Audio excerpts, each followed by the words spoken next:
নমস্কাৰ ভিউৱাৰসকল, জনপ্ৰিয় নেদেখা ফাগুনৰ ধাৰাবাহিকখনৰ আজিৰ খণ্ডটো চাবলৈ খুবেই ভাল লগা হ'ব। কিয়নো ভিউৱাৰসকল, যোৱাটো খণ্ডত আপোনালোকে দেখিবলৈ পাইছিলে মামুনে যে অন্তৰাক দেখা পাই ভয় খাই মিচিমি সাবটি ধৰিছিলে আৰু তেতিয়া মিচিমিয়ে মামুনক যে অন্তৰাই অপহৰণ কৰিছে সেই কথাটো সন্দেহ কৰে আৰু ৰাঘৱ আৰু অন্তৰাৰ মাজত যে মামুনক অপহৰণ কৰা হাত আছে সেই কথাটো সন্দেহ কৰে। এতিয়া বাৰু অনিৰ্বাণে মিচিমিক এই কথাবোৰ ক'ব নি বাৰু, জানিবলৈ পাব আপোনালোকে আজিৰ খণ্ডটোত। ইফালে আপোনালোকে দেখিবলৈ পাইছিলে অধিয়ে কোম্পানীলৈ নিউজ কৰিবৰ বাবে মিডিয়া আহিছিল। এই কথাটো গম পাই এতিয়া বাৰু অধি খুৰাক বৈভৱ বেয়াকৈ ফচিব নি বাৰু, জানিবলৈ পাব আপোনালোকে আজিৰ খণ্ডটোত।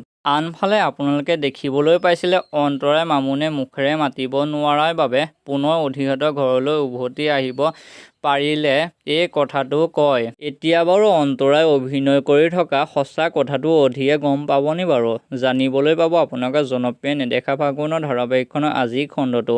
সেইবাবে আজিৰ খণ্ডটো চাবলৈ বহুত বেছি ভাল লাগিব। ভিউৱাৰসকল, আপোনালোকৰ জনপ্ৰিয় নেদেখা ফাগুনৰ ধাৰাবাহিকখনৰ আজিৰ খণ্ডটো চাবলৈ কোনে কোনে অপেক্ষা কৰি আছে কমেণ্ট বক্সত জনাবলৈ নাপাহৰিব। ভিউৱাৰসকল, আপোনালোকৰ বাবে এটা সৰু অনুৰোধ যে যদি মোৰ চেনেলটোলৈ পোনপ্ৰথমৰ বাবে ভিজিট কৰিছে তেনেহ'লে এনেকুৱা ধৰণৰ ভিডিঅ' পাই থাকিবলৈ মোৰ চেনেলটো ছাবস্ক্ৰাইব কৰি ল'ব। ধন্যবাদ।